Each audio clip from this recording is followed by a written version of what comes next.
E aí, pessoal, tá tudo bem com vocês? O tema que eu quis trazer para conversar um pouco com vocês essa semana, eu coloquei, poderia ter dado qualquer outro nome, mas eu coloquei como título Culpar, Errar e se Revoltar. Por que eu coloquei essa ideia? Ela me veio a partir de uma reflexão de uma coisa simples. Como diz o ditado, o diabo mora nos detalhes. E às vezes um detalhe, uma palavra, um olhar, nos revela o que está nas entrelinhas de uma situação e nos faz perceber uma verdade maior. Esse fato em questão, que me chamou a atenção, bastante aliás, foi com respeito a um erro. Eu estava ministrando uma aula e aí lendo alguma coisa, não lembro exatamente o que era, que palavra, eu pronunciei uma parte da palavra errada. E aí um aluno já, na hora, captou, é tal coisa, você errou.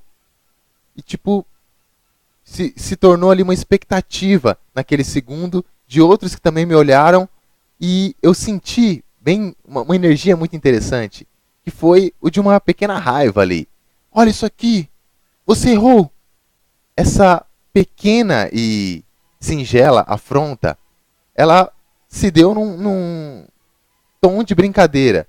Só que é muito interessante perceber as entrelinhas disso. Porque na hora eu olhei e falei, tá, e aí, gente? Qual é o problema? Eu também erro. Parecia para eles uma coisa estranha que eu errasse. Então, como assim? O professor errou, então vamos matá-lo. Mais ou menos esse sentimento, se a gente extrapolar um pouquinho as coisas. E isso me fez parar para refletir um instante em quais sentimentos levam a isso, o que essa questão exponenciada gera e de outras situações que tinham o mesmo princípio. Primeiramente, uma das coisas mais gritantes que levam as pessoas a isso é elas se sentirem inferiores, elas terem consigo um sentimento de baixa autoestima. Então, elas querem ver alguém errando, alguém falhando ao redor delas para que elas se sintam melhores. Então, nossa, fulano errou. Se isso acontece com uma pessoa que está numa posição talvez um pouco mais elevada, na qual as pessoas se espelham de alguma forma, então isso é fantástico para o ego, porque ele vai amar esse tipo de situação. Olha, fulano errou, ele é culpado. Tem uma carga energética negativa em cima disso. E isso é uma daquelas coisas que nós fazemos automaticamente. É praticamente inconsciente. Nós às vezes direcionamos certos sentimentos para as pessoas sem nem pensar, sem raciocínio lógico em cima deles. Uma coisa que eu costumo dizer para as pessoas, e que soa até engraçado, é que alguns tipos de pessoas, elas são enormemente odiadas. E elas precisam de poucos dias para isso. Experimenta, por exemplo, ou imagina alguém assim, chega num trabalho, no seu trabalho novo, começa numa empresa, e ela simplesmente cuida da sua vida. Então ela vai lá, cumprimenta as pessoas, oh, tudo bom, bom dia, sem muita frescura, sem ficar caçando assunto, sem ficar tentando que as pessoas a amem dessa ou daquela forma, sem forçar situações. Então ela vai lá, faz o trabalho dela, cuida da vida dela, etc. Em menos de uma semana, as pessoas já estarão falando ao redor, ou a maioria delas. Não, mas fulano é isso, fulano é aquilo. Já haverá inúmeras histórias, teorias sobre a vida daquela pessoa. E muitas coisas negativas sobre essa pessoa. Porque começa a irritar. Mas como assim? Essa pessoa é metida, essa pessoa é isso, essa pessoa é aquilo. Então, essa pessoa não partilha da vida dela comigo.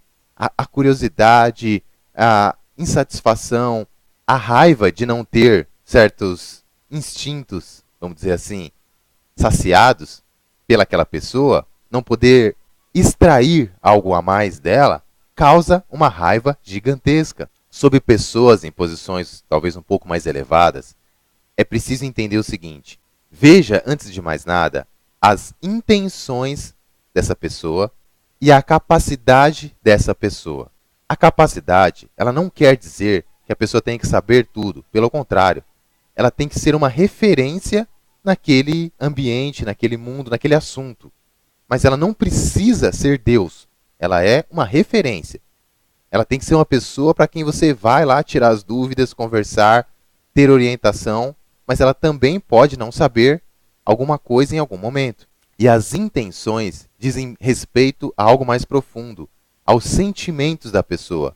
a, aos motivos pelos quais ela faz o que faz. Toma esta ou aquela atitude, tem esta ou aquela fala, etc, etc. Isso tem que ser muito bem observado, pois existem pessoas que argumentam muito habilmente, só que seus sentimentos são única e exclusivamente voltados para o egoísmo, interesse próprio, destruir os outros, etc. E como a maioria é cega para esses detalhes, isso passa batido e elas a idolatram, como se fossem deuses.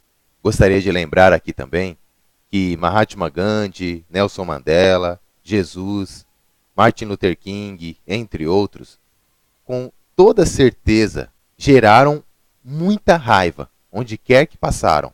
É bem conhecida a historinha lá de quando se soltou um ladrão, se poderia soltar um ladrão, ou Jesus.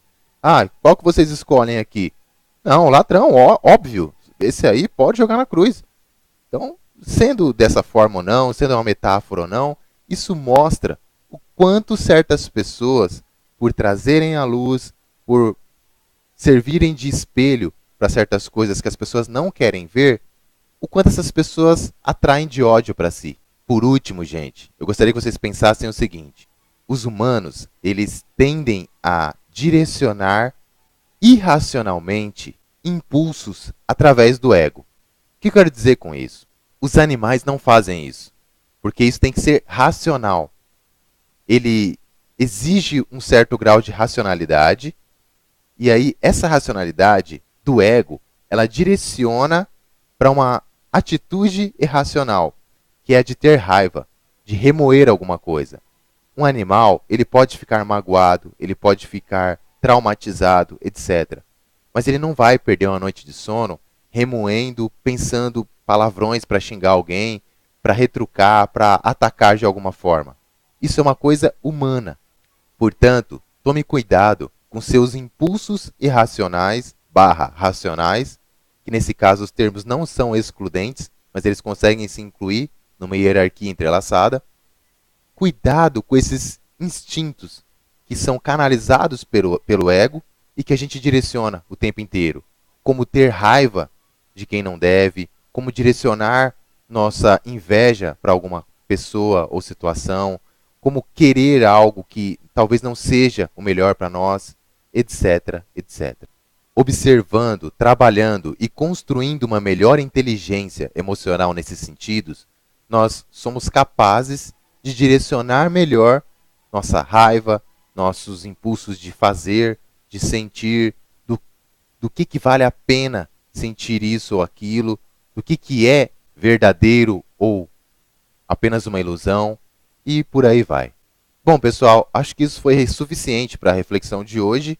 Espero ter conseguido transmitir aí as questões que são sutis e também requerem talvez mais explanação.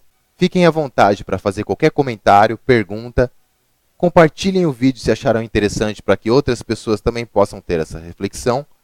Muito obrigado e até a próxima vez.